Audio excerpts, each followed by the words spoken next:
Welcome to Dreamy History, your quiet corner of the past, where time slows down and stories of ancient days drift gently into the night. Before we begin, I invite you to settle into a comfortable position. Maybe you're already lying down or gently reclining. Dim the lights. Pull your blanket up to your chin. Let your body sink into the mattress. Take a long, slow breath in and then let it out softly. Feel the tension of the day melt away. There's nowhere else you need to be.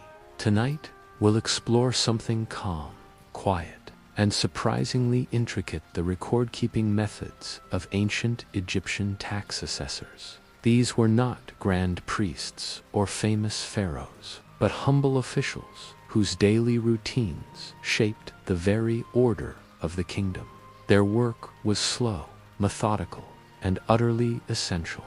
Their tools were ink and red, their world filled with tallied grain, measured land, and endless rolls of papyrus. Let's gently step into their shoes and observe the rhythm of their lives unfold, one dusty record at a time.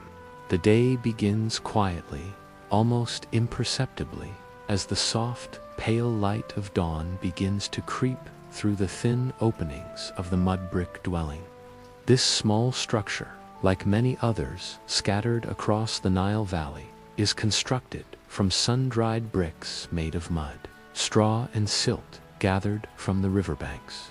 Over time, these bricks harden into a durable yet breathable material that keeps the air inside cool during the heat of the day and slightly warmer during the chill of the night. In the corner of the room, a low pallet rests directly on the compacted earth floor. The linen sheets are simple, coarse, yet clean, woven from flax harvested nearby. The village tax recorder, whose name history has not recorded, stirs gently in his sleep. He does not bolt upright. He does not speak. His rising is a rutina, habitual, silent act, repeated with almost no variation each morning. A clay pot near his sleeping mat holds yesterday's water, slightly warm from the night's ambient temperature. He reaches for it, sips slowly, and breathes out through his nose. Outside, the occasional bray of a donkey and the distant rustling of reeds are the only signs that life, in its slow and repetitive rhythm, is quietly beginning once again. As the light becomes stronger, casting elongated shadows through the single small window, the air inside the mud brick home remains still. In the corner of the single-room space, the modest clay oven used the day before contains a whisper of warmth, its walls radiating a dull heat from embers that have long since expired. The recorder's wife, who is not named in any surviving text, places a flat loaf of barley bread on a worn stone slab. The bread is dense, slightly cracked on the surface, and carries the faint aroma of ash from the oven's fire. Beside it, a small ceramic bowl contains lentils softened in water overnight and mixed with slivers of onion. This is not a feast. It is not a hurried meal. It is sustenance, simple, utilitarian, and nourishing. The tax recorder chews slowly, each bite deliberate and methodical, while at his side he carefully rolls his instruments into a faded cloth pouch. The ink cakes, made of soot and plant gum, are dry to the touch. The wooden palette has two shallow depressions for black and red ink, though only black is used today. A fine, tapered reed pen, trimmed the evening before, rests gently against the fabric. With quiet hands, he bundles the tools.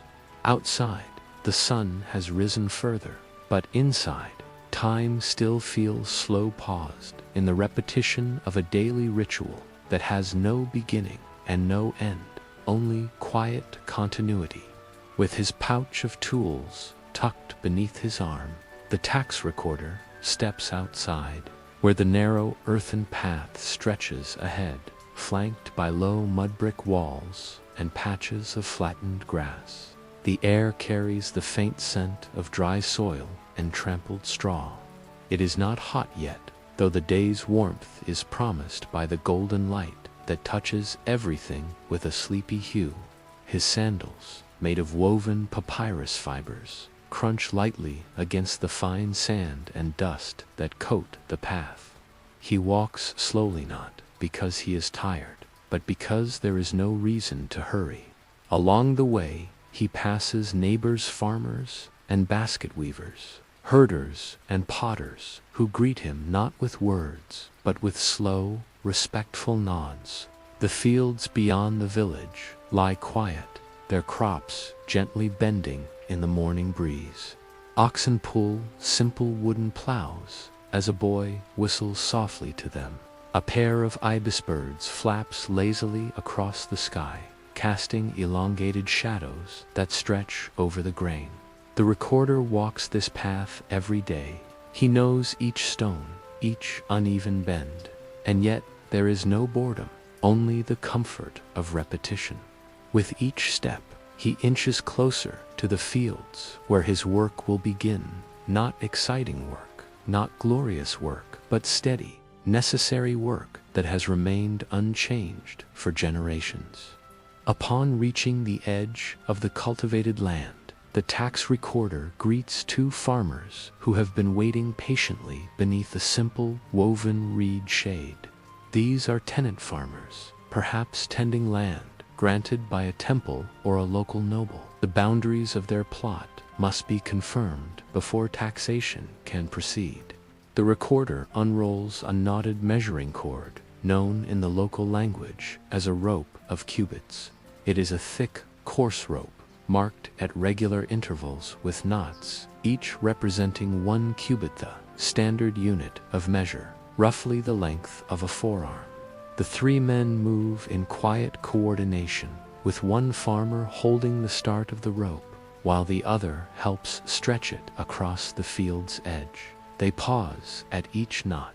The tax recorder makes a small mark on a wax-covered wooden tablet, his stylus pressing shallow indentations into the soft surface.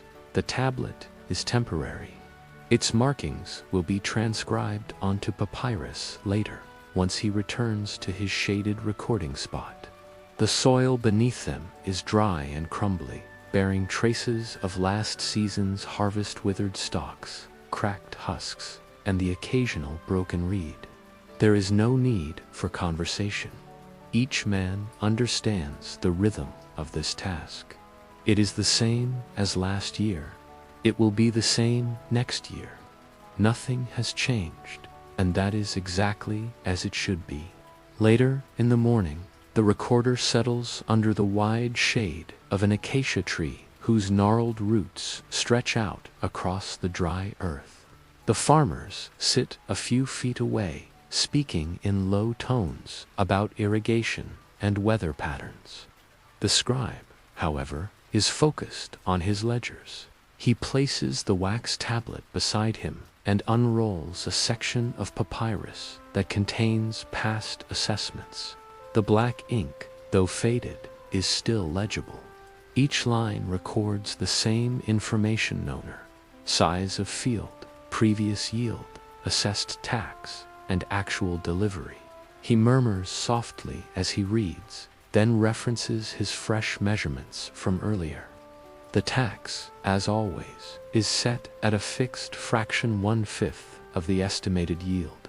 He uses a simple formula, mentally computing the portion owed in grain, then notes it carefully with his reed pen.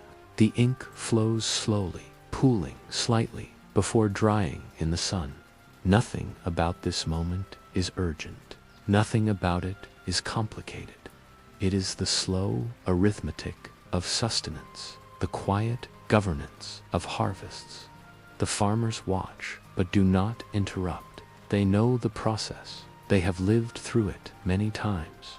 When the final numbers are written, the scribe places a small stone on the corner of the scroll to hold it in place. The wind stirs gently. The tree's shadow shifts slightly. The day continues, measured not in hours, but in lines of ink. As the sun reaches its highest point, the light changes quality, no longer golden, but sharp and dry, casting stark shadows across the ground. The heat settles heavily over the landscape, pressing into the earth and the skin alike. The tax recorder walks slowly toward the edge of a canal that snakes gently through the outskirts of the village. The canal, dug long ago and maintained by seasonal labor, carries a sluggish flow of Nile water redirected from the main river. Its banks are lined with sedge and papyrus, their long stems rustling faintly in the occasional breeze.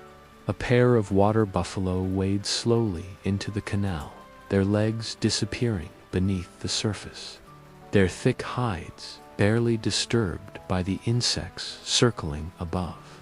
The scribe finds a flat stone near the water's edge, cool and shaded beneath a cluster of date palms. He sits without speaking, sets down his pouch, and removes a small leather water flask. The water inside is tepid, but it is familiar. He sips slowly, pauses, and sips again. He does not eat. This moment is not for food. It is for rest. The silence is nearly total, broken only by the trickling sound of moving water and the distant creak of wooden wheels in the village. Time passes gently here, without announcement or measurement. This, too, is part of the day, a space not filled with action, but with quiet waiting. Soon, work will resume, but not just yet. Later in the day, when the angle of sunlight begins to stretch shadows across the granary yard, the tax recorder takes his place near the weighing station. This is a simple, set-up-pan open-air space beside a storage building, with flat paving stones and low walls designed to guide the orderly delivery of goods. One by one, the village farmers arrive, walking slowly and deliberately. Each carries a burden-woven baskets of wheat, barley, dried onions, or figs. Some led donkeys bearing sacks of grain strapped tightly to their flanks. Each offering is the product of months of labor, sun, and soil. The recorder watches as the baskets are placed on a beam scale to flat trays suspended by ropes from a central post, counterbalanced by polished stones of known weight. When the trays reach equilibrium, the recorder makes a mark on the scroll. He speaks only a few words, mostly numbers. After weighing, each name is checked against the earlier ledger, confirming the owed amount, confirming the delivery. A small clay token is then pressed into the scroll's edge, near the payer's name, a kind of receipt. The recorder's pen scratches gently against the papyrus. The process is slow, repetitive, and without interruption. No one questions the outcome. No one rushes the pace. These moments are as predictable as the seasons, and like the floodwaters of the Nile, the grain flows into the granary, measured, marked, and quietly accepted. As the sun dips lower, casting an amber hue over the village, the tax recorder gathers his tools for the final tasks of the day. His scrolls, some still damp with inker, laid out on a clean reed mat to dry. Others are rolled tightly and tied with strips of linen. Each scroll is labeled with the date, the location, and the purpose, written in steady, uniform glyphs that follow the official format. He sets aside a special scroll, one that summarizes the day's entries and overview of all collected taxes, signed with his personal mark. Then, reaching for a tall clay jar nearby, he begins placing the scrolls inside. This jar, fired from Nile clay and glazed only on the inside, serves as both a container and an archive. At the mouth of the jar, he applies a dab of beeswax, softened over a small flame. Into the wax, he presses a carved wooden seal, its pattern familiar to anyone in the district. The seal bears the sign of his office, a modest post in a much larger system. He lets the wax cool. The scrolls now rest in darkness, quiet and still. With this, the day's work is done. He wraps his inkstones, returns his pens to their pouch, and brushes away the last specks of dust from the tablet he used that morning. Nothing is rushed. Nothing is out of place. The records will wait for another day. The tax recorder walks home the same way he came, though now the light has softened into hues of deep orange and pale lavender. His sandals leave a faint trail in the dust, and behind him, the sound of the village shifts into its evening cadence. Chickens are herded indoors. Water is drawn in clay jars. Children's laughter, distant and sparse, fades into the gentle rustle of palm fronds in the breeze. At his home, his wife has lit a small oil lamp. She says little as she hands him a modest clay cup filled with date wine, fermented, thick and sweet.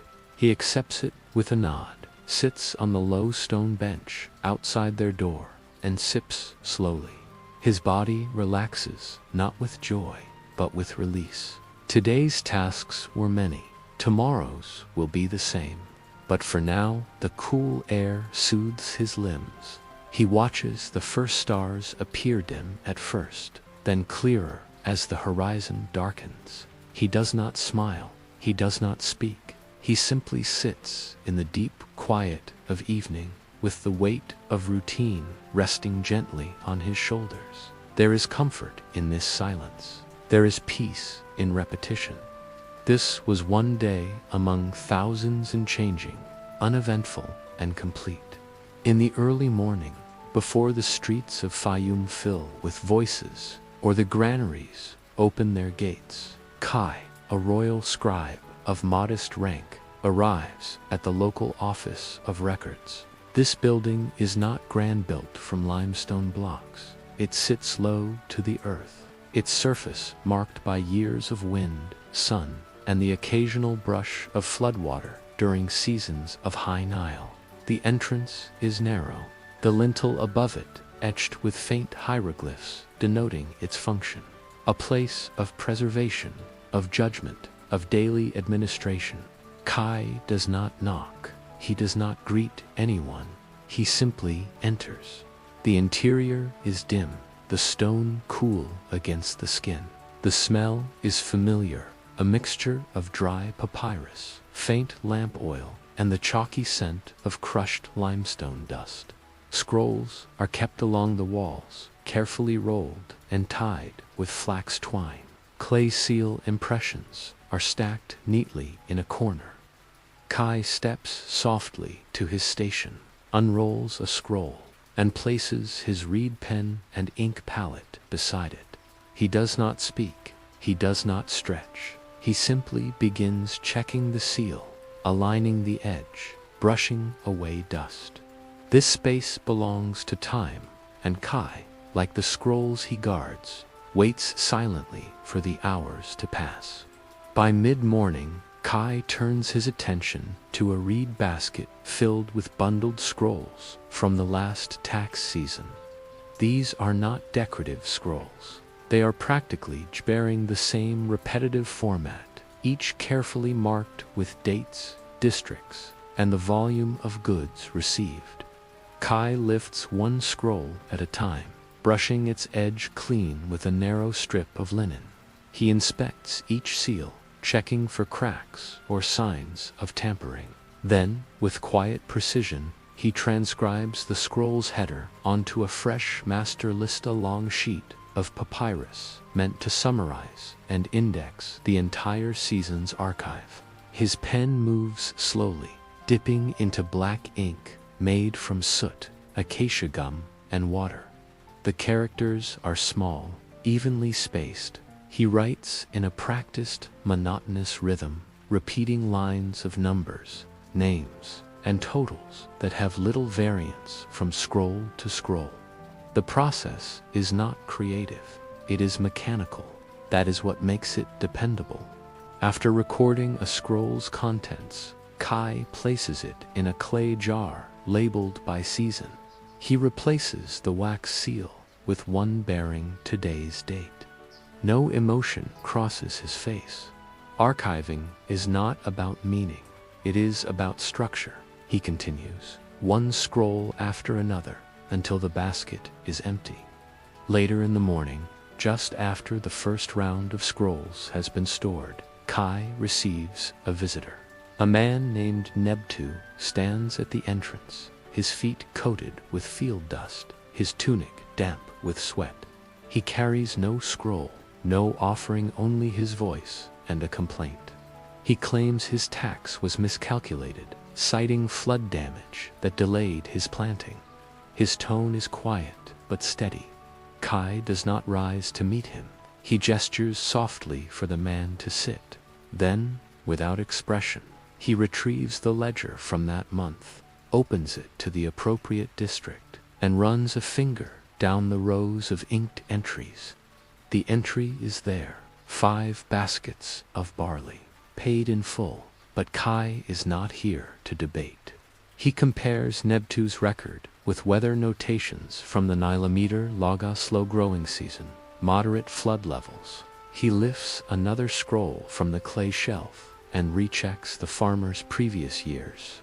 Quietly, he draws a single line through the disputed entry and rewrites the total, reducing the required grain by 1 basket.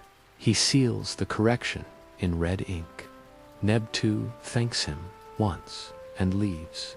Kai returns the scroll to its place. The room remains silent. The complaint is resolved, but nothing has changed. The scrolls are indifferent. As the sun continues its steady rise, Kai steps outside, accompanied by 2 assistants and a junior field agent.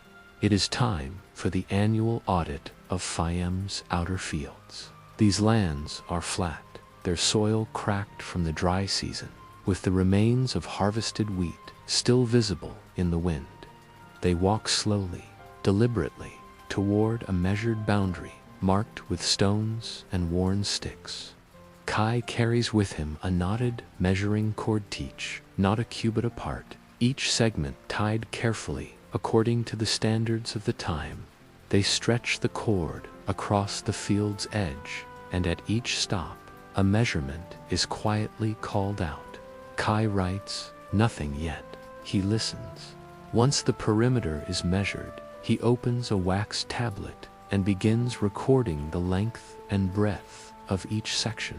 There are no surprises. The figures are consistent with last year's audit and the year before that. His calculations, done mentally, provide an estimate of the expected yield per parcel.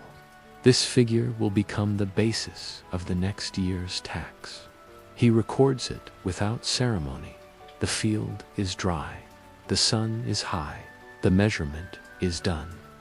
They return in silence, leaving only footprints in the dust behind them. In the afternoon, with the sun now illuminating the far wall of the office, Kai prepares a formal report for the capital in Thebes. The scroll is fresh, its papyrus fibers slightly rough beneath his fingertips. His pen moves more slowly now, not because he is tired, but because the script must be perfect. This is not a village record. This is a provincial reporter dressed to higher offices, written in formal Middle Egyptian, using phrases that have been standardized for over 100 years. To the overseer of granaries, he writes, regarding the output of the Fayum lowland regions in the year of the rising moon, he includes parcel measurements, estimated yields, comparative data from prior years, and notes on soil condition. There are no flourishes. Every line serves a purpose. When the scroll is complete, Kai folds it in thirds, then ties it shut with a length of linen cord. He heats a small wax tablet, presses the seal of Fayum into its surface, and affixes it to the string. The report is placed into a leather satchel, ready for the next courier to carry it upriver. The scroll will travel, but its rhythm remains the same: one report, one seal, one step in the long, slow march of the tax system. As the pale sun sets behind the distant horizon, the narrow windows of the record office cast longer, deeper shadows. Most of the clerks have departed. Their benches are empty, tools packed away, scrolls sealed for the night.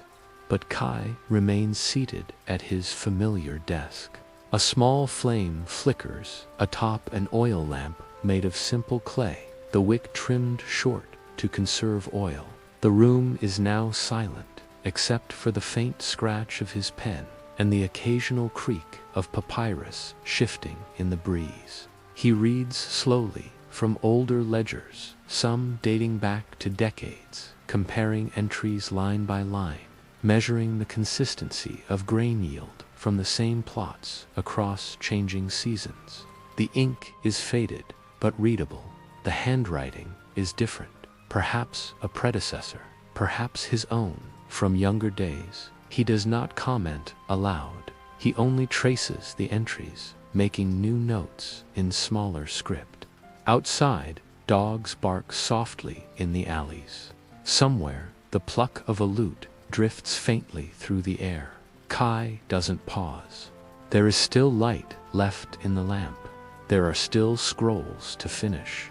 The silence around him is not empty, it is full, dense, and unmoving. Time itself slows to the rhythm of ink and breath. In one of the scrolls found decades later, an official decree reveals a small change.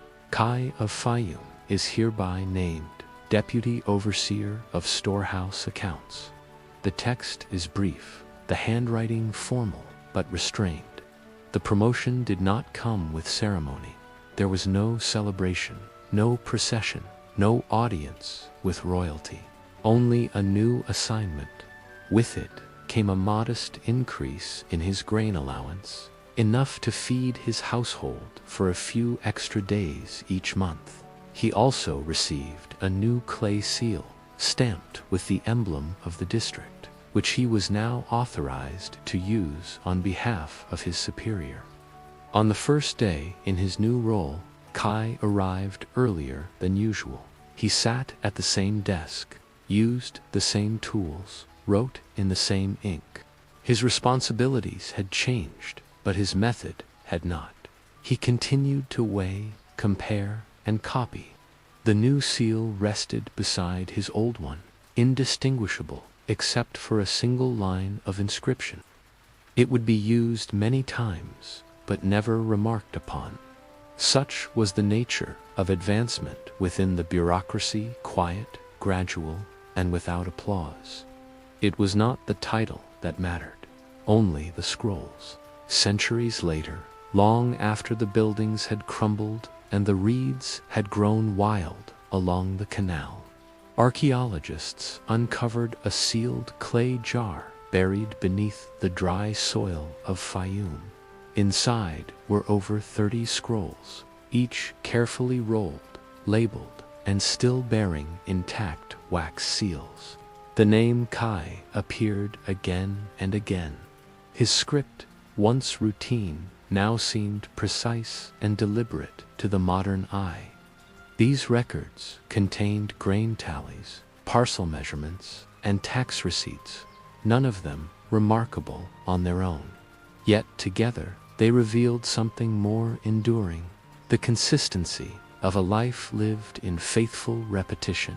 Each scroll bore the same careful spacing, the same margin annotations, the same red marks used to signify corrected entries. Among them was a seasonal report matching the one sent to Thebes, preserved in duplicate. There was no statue to Kai, no mention in temple inscriptions. But through these scrolls fragments of quiet daily labor, he remained, not remembered in song, but preserved in ink. His legacy was not fame, but fidelity. The jar was resealed and transferred to a museum. Inside, Kai still waits, still tallies, still records, a man whose entire life can be read, line by line, in a ledger. Each year, when the sun passed its highest point and the red winds of the south began to ease, the people of the Nile Valley turned their attention to the river. Slowly, patiently, the Nile would rise, not in a sudden surge, but in a steady, deliberate swell.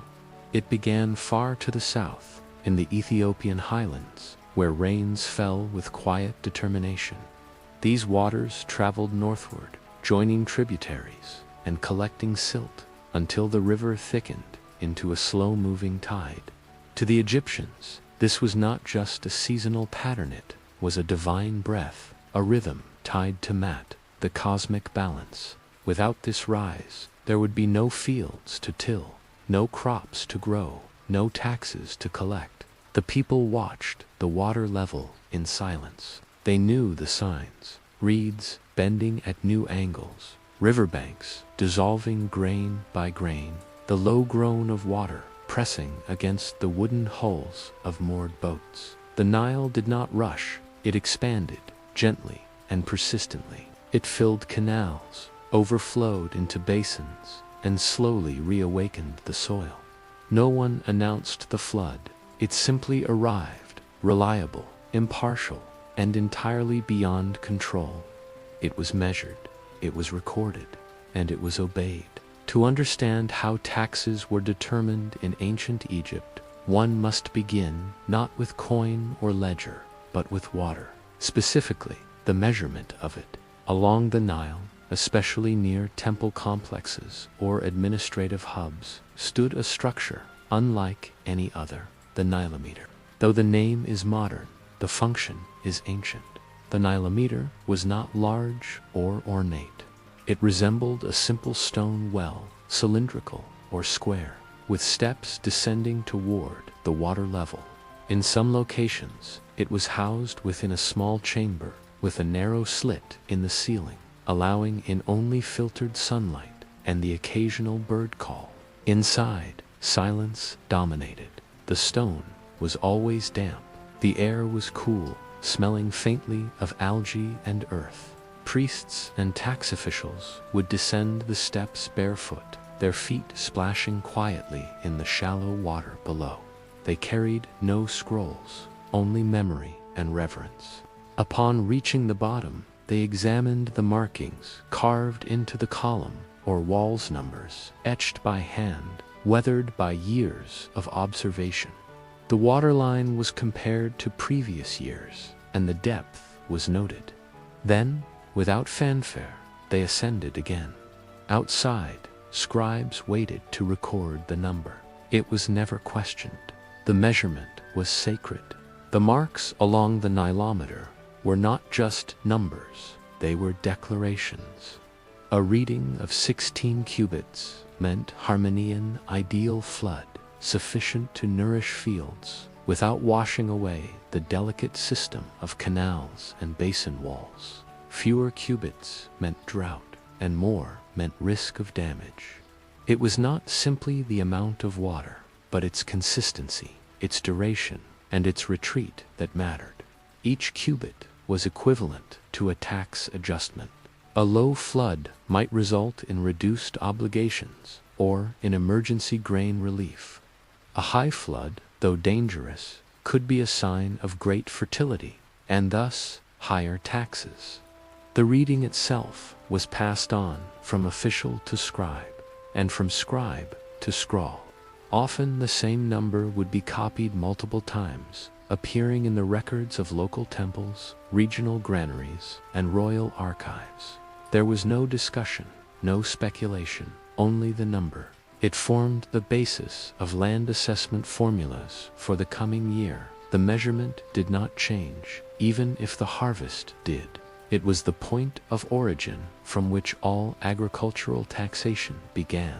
It held the weight of law, the silence of ritual, and the quiet power of bureaucracy.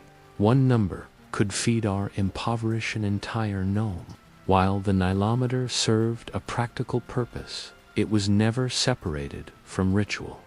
Before the measurement could take place, offerings were made. These were small just enough to acknowledge the divine nature of the Nile's gift. A few dates, a pinch of incense, a loaf of barley bread. These items were placed near the entrance, or within small niches carved into the chamber walls. The priest who read the nilometer was not merely a servant of the state. He was, in this act, a mediator between nature and administration, between gods and fields. His entry was slow, deliberate. His robe was often simple, made of clean linen. He did not speak during the descent. The act of observation was considered sacred. At the bottom of the chamber, in the cool, dim light, the water was touched gently, sometimes with fingers, sometimes with a reed. After the depth was confirmed, the priest would turn and ascend again, leaving no mark behind. The offering was collected later. The reading was whispered to a waiting scribe, and then the scroll was begun. Even in its most practical function, measurement was treated with reverence. To record water was to touch the essence of Egypt's survival. After the measurement was taken and verified, the process of transmission began. The number, say, 15 cubits and a third, was copied onto multiple scrolls. One would be kept at the temple, one would be sent to the local taxation office, another would be dispatched to Thebes or Memphis, depending on jurisdiction. The journey was not fast. It followed the river's pace. A courier, usually on foot or boat, would carry the scroll in a linen wrap, sealed with the emblem of the nilometer's authority. He would travel alone or with one assistant. The message was not shouted or proclaimed. It was quietly handed off, one scroll at a time. At each stop, it was copied again. This chain of transmission ensured redundancy, not speed.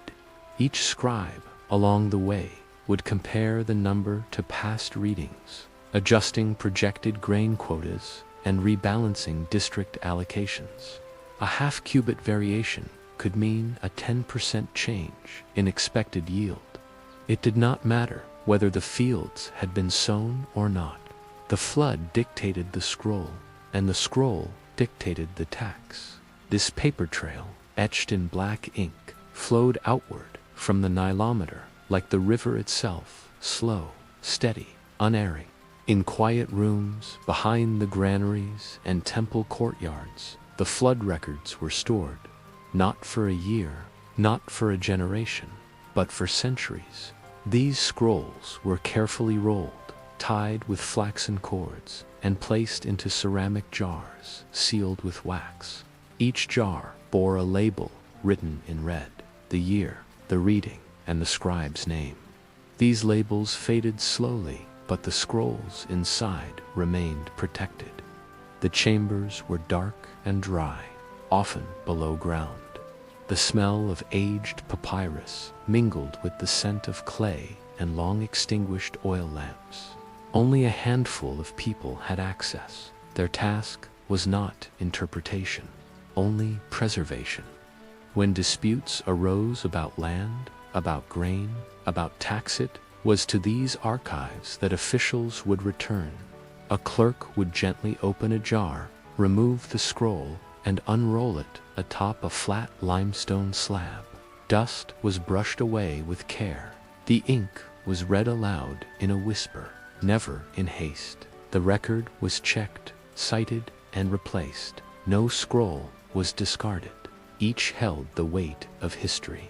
These archives were not libraries. They were lungs holding the breath of seasons, the pulse of rivers, and the heartbeat of Egyptian life. In one jar, found near the ruins of Kam Umbu, archaeologists discovered a curious gap. Among the scrolls, sorted by year and region, was a missing entry. The year was marked, the label intact, but the scroll was blank. The papyrus had been prepared. The header had been written, but no measurement followed. No cubit value, no annotation, just emptiness. The scroll was sealed, stored, and left untouched for over 2,000 years. Why it was never completed remains unclear. Perhaps the nilometer was damaged. Perhaps the priest fell ill. Perhaps a scribe, forgotter, was told to forget.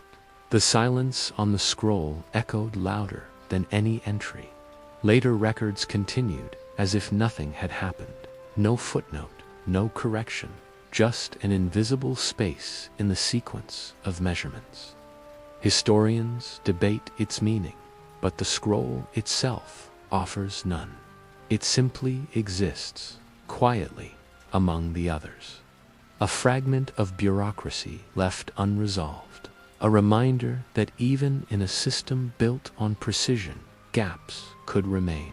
And once sealed in clay, even silence could be preserved indefinitely.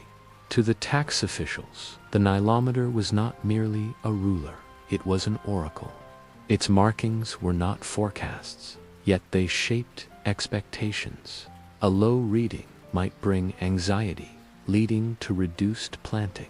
A high reading could spark optimism and higher taxes, regardless of what the harvest ultimately brought.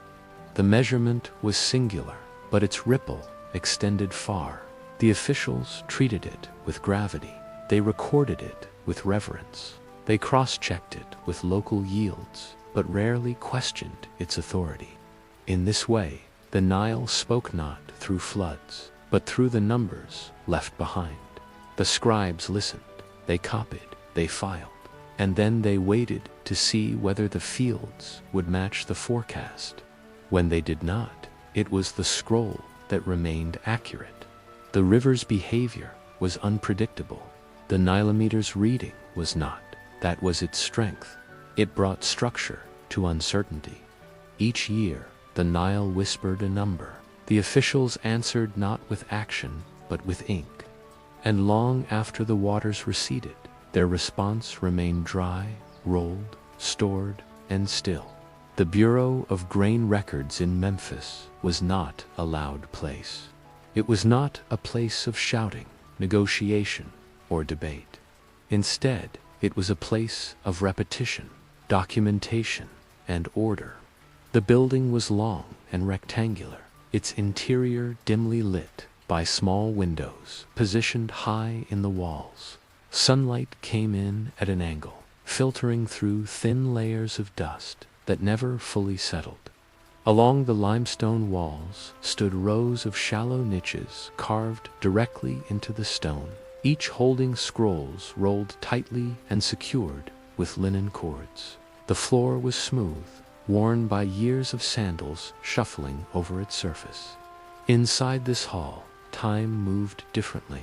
There were no clocks, no ringing bells. The rhythm was set by task, not by hour. Scribes walked quietly between shelves, clutching scrolls to their chests like something fragile. When they spoke, which was rarely, it was in a voice just above a whisper. The air smelled of ink, dried papyrus, beeswax, and occasionally faintly figs from the office storeroom. The Hall of Scrolls was not meant to impress, it was meant to contain, and in its quiet containment, the pulse of Egyptian governance was carefully, silently preserved. Each morning, the scribes arrived with little variation in timing. The sun had barely risen above the rooftops, casting pale lines of light across the corridor. Upon entry, each clerk would make their way to the low clay table in the front of the bureau. There, a rectangular tablet sat, smoothed and dampened from the night before, ready for the day's seal impressions.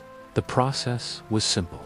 Each official carried a small personal seal, often worn around the neck or tucked in a fold of linen. They would press it gently into the clay, leaving behind their symbol, sometimes a bird, sometimes a reed, sometimes a geometric pattern. There was no conversation during this process, only the soft thud of seal meeting clay. A supervisor, seated behind the tablet, noted the arrivals by comparing the impressions to a master list. No names were read aloud, no reprimands were given. If a scribe failed to appear, the space beside their seal was simply left blank. The check-in took no more than a few minutes, yet it marked the transition from personal time to bureaucratic duty. Once the impressions were complete, the scribes dispersed to their assigned stations, and the day, in all its measured dullness, officially began. The act of copying was not treated as mindless repetition, though to the modern observer it may have appeared so. Each day, assigned scribes took old records, often scrolls, already decades old, and carefully recopied them onto fresh papyrus. This was not done because the content changed, but because the medium-aged ink faded, fibers weakened, dust accumulated in the creases. The goal was preservation through redundancy. One clerk would read aloud from the original scroll. His voice was even unhurried and inflected only enough to distinguish numerals from names. Across the table, another scribe wrote slowly, reed pen held at a precise angle, dipping it regularly into a shallow dish of ink. Each symbol was spaced deliberately, each line aligned with a ruled margin drawn faintly in charcoal. The work required no creativity, but it demanded attention. Even small errors could ripple through the system. Misrecorded names could affect tax collection. Incorrect amounts could unbalance entire warehouses. When one scroll was finished, the next would begin. The reader did not pause. The writer did not complain. This cycle continued until the light changed and the air shifted. Then it would resume again the following day, unchanged and unremarkable. Verification was the soul of bureaucracy. Every entry, whether it concerned a farmer's grain delivery, a landholder's acreage, or the amount of surplus sent to Thebes, was reviewed not once, but twice. The process involved comparison between three documents: the original field record, the local scroll, and the centralized ledger. Scribes sat in pairs at wide stone benches, unrolling to scrolls, side by side, eyes scanning for inconsistencies. A third scroll, the control record, was held by a reviewer seated nearby. If a number varied, even by a fraction of a bushel, a mark was made in red ink, a small circle, sometimes accompanied by a vertical stroke. The scribe responsible for the discrepancy would be asked to recheck their calculations. No punishment followed. No voice was raised. The error was corrected and the mark preserved. Some scrolls bore multiple red marks. Others had none, but all were kept. These checks did not speed the process. They were never meant to. They existed to create certainty in a world shaped by wind, water, and inconsistent harvests. Where the flood could surprise, the scroll could not. And so, every day, the same numbers were checked again and again and again. While papyrus scrolls dominated most offices, certain records, particularly those relating to elite estates, were inscribed onto clay tablets. These were chosen for durability. Unlike scrolls, clay could withstand humidity, rodents, and careless handling. Tablets were shaped into uniform sizes before being pressed with styluses, then left to dry in the open air. Each tablet bore a symbol corresponding to its category. Triangles denoted livestock accounts, squares indicated grain, circles represented land. Once dried, the tablets were placed into wooden boxes lined with linen and stored by shape. Clerks assigned to this archive maintained a master charta large stone panel etched with the symbols and their associated locations. Retrieving a tablet involved matching the geometric shape with its shelf and date. Nothing was rushed. The wrong tablet could lead to the wrong tax. Periodically, the tablets were brushed clean with dry reeds, removing accumulated dust. Broken ones were never discarded. Instead, they were sealed in a separate chamber, marked incomplete. Even in imperfection, the system recorded itself. The clay did not decay. It only waited. At the rear of the building, behind a narrow stone doorway, flanked by faded glyphs, sat the supervisor of taxation. His office was unadorned. The walls were bare. A single ebony desk, slightly bowed with age, stood in the center. Behind it, scrolls were piled, some opened, most tied with dull brown cords. The supervisor rarely spoke. When he did, it was to question a number that had appeared more than once in the red ink log. His tone was always flat, his words brief. Clerks brought him reports, waited silently as he read, then retrieved the scroll once his nod of approval was given. At his side, a ceramic bowl held dried figs, most uneaten. The room was lit by a single oil lamp, its flame trimmed low. Occasionally, a clerk would stand at the threshold, waiting to be summoned in. Most left without having said a word. The supervisor's gaze was not unkind, it was simply uninterested. His duty was not to manage people, but to oversee process. And that he did, without error, without enthusiasm, and without end.